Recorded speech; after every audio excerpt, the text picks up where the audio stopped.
I have run into some scrutiny for being a man who likes to take care of children. So, let's look at the facts. Kids need men in their life besides their father.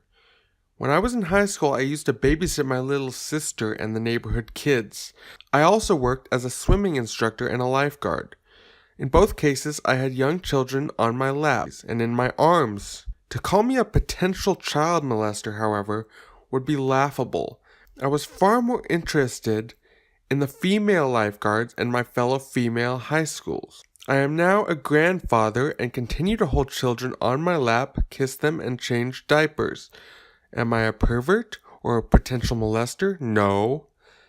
I had no idea that there was such a ridiculous bias against male babysitters. The way I see it, there are two kinds of men in this world. Those bullies who like to pick on young kids because it makes them feel superior, or those men who wish to protect kids from those bullies. Throughout the 20th century, boys were not only accepted as babysitters, they were often preferred over girls. Let's talk about the abuse that you are so worried about. 90% of child abuse victims know the perpetrator in some way, but 68% are abused by a family member, not a babysitter. Maybe you should be worried about your fellow parents. Or maybe you should just stop worrying too much. Trust God.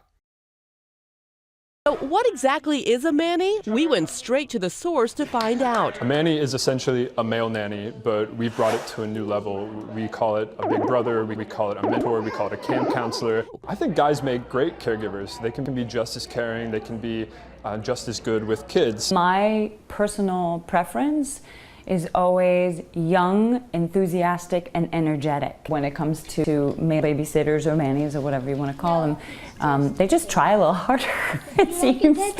They just make an extra effort to prove that they're awesome.